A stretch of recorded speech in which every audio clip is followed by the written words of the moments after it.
and welcome to another episode of Ask a Paranormal Investigator. This week, I'm going to talk about a couple of different investigations that I was on in order to highlight, I guess, the difference between skeptics and believers.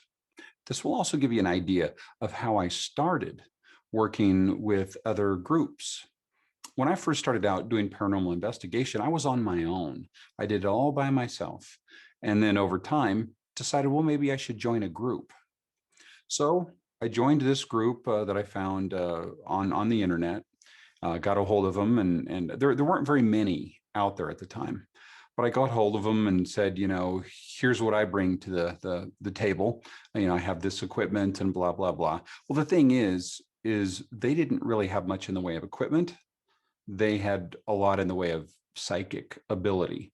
So they were very excited to have me on board because I could be their scientist. I could be their tech guy. Well, great. Okay, so we got started. And I found out very quickly that investigating with them was a nightmare. Now, the reason it was a nightmare is because investigating to them wasn't an investigation at all. It was a foregone conclusion that ghosts existed, and they were really only kind of having a social hour. So we would go into a place and they would start just taking random photos like crazy at nothing. They weren't even looking at what they were taking pictures of. And one of the first thing that happened is one of these people was looking at their photos, and there was an orb in every single photo. And they were like, oh my goodness, she's following me. Look. So I took the camera and I very quickly went through the pictures, just going through the pictures on the camera. And I realized that the orb was in the exact same place for every single picture. So I turned around and I looked at the lens and I looked at her. I handed her a camera and I said, please clean your lens. That was the first strike against me. The next one, she, several days after an investigation, she gave me a photo that she had taken of what she said was an old man standing in the corner, who obviously wasn't there in this empty building at night. It was a restaurant that we were investigating. So I took a close look at it and I went back through all the photos that I took. And I also had a picture of that area in my photos. And I sent her a picture back with a copy of mine that said, that is not an old man, that is a mop and bucket leaning in the corner. It's amazing what pareidolia can do. If you're looking for a ghost, you'll find one. So that was strike two. More and more, I was ruining their investigations with my logic. And it really became a problem. At one point with this restaurant, I said, look, to do this properly, I need you guys out. I'm going to set up equipment and I'm going to let it run, and I'm going to stay out of the environment as well. And but I can't have you here. And I don't think they liked being kicked out of their investigation, but it was the best way to tell that there was nothing going on in that place. Just having footage, of both video and audio run all night to show that nothing was actually happening. So they got together and basically had an intervention and kicked me out.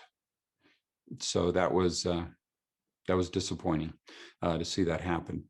Now, from there, I ended up getting involved in a more skeptical type group, and that was interesting. But we were catching a lot of flack from skeptics with a capital S, trademark, however you want to call it. These skeptics hated us instantly because we were paranormal investigators. And they thought that everything we did was stupid, and they didn't want to give us a chance to, bring evidence to them and show them things that we had found. We were just stupid because we were investigating the paranormal.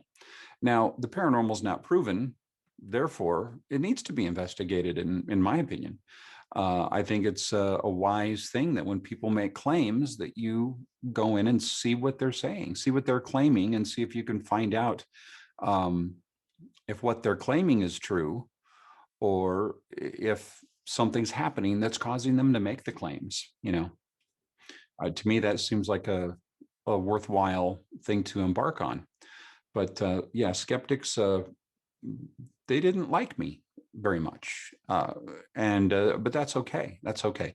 I was accused of doing stakeouts, which is just an overnight investigation. Um, a lot of these people that call you, you go to their house, and while you have some that are like, where's your camera crew? Because they think they're going to be on TV. Yeah, there are those. They want their 15 minutes of fame. But then there's other people that are truly scared. And they've had other paranormal investigators come to their house. And those other paranormal investigators have not only set the expectations for what you're going to do, they've also shown these people how it's done and what they're doing is right, supposedly. So I would come in to that environment and I would do a similar thing. I would use the same equipment that they used, and I would stay as long or longer than they stayed, the other paranormal groups. And I did this all for the purpose of being able to show the owners in the house why the equipment doesn't work the way the other group said it did. And this is the real way it works. And this is how you can find out what's really going on. We've talked about it before, how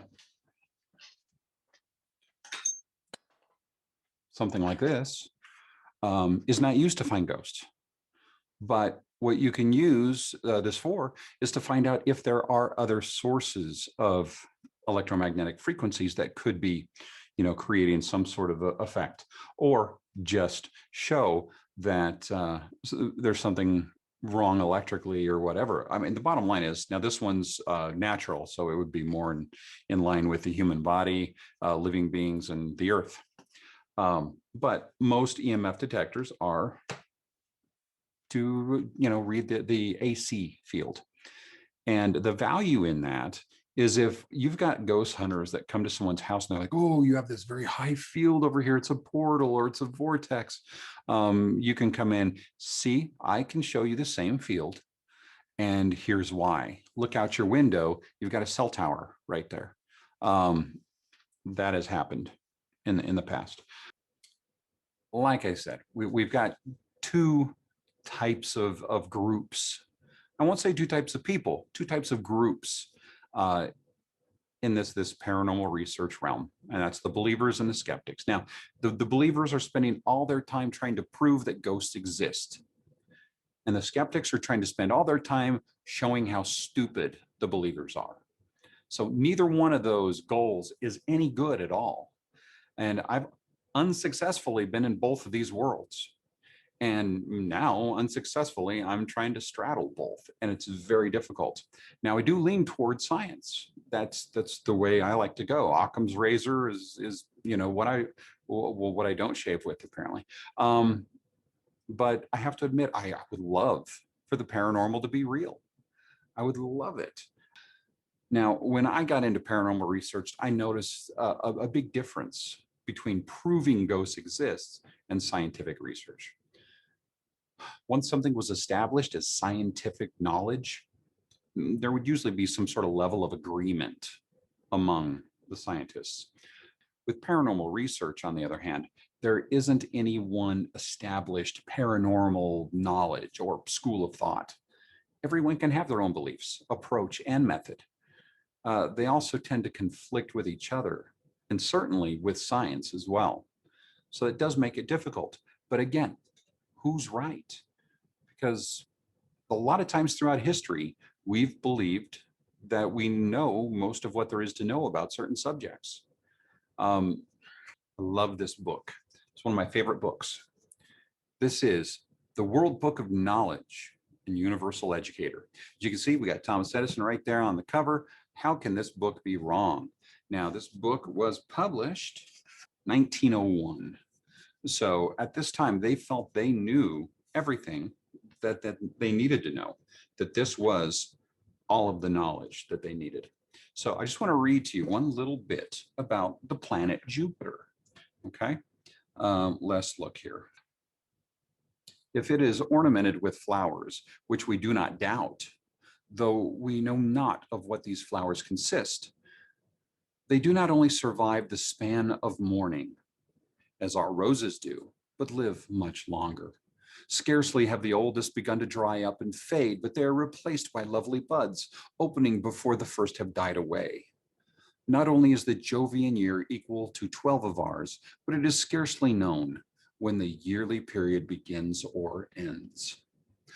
So there you can see all of the knowledge we will ever need. Science changes and it moves and it evolves forward, and that's okay. Often paranormal knowledge doesn't. And that's a big problem. That's a big problem. So while we can continue to hope for the existence of ghosts, we need to apply the science we have and try not to be so smug that the science we're applying is the best, because tomorrow that could change. And right now, the best science we have tells us that smashing that like button does wonders for the YouTube algorithm, and I would really appreciate it. I'll see you guys next time on Ask a Paranormal Investigator.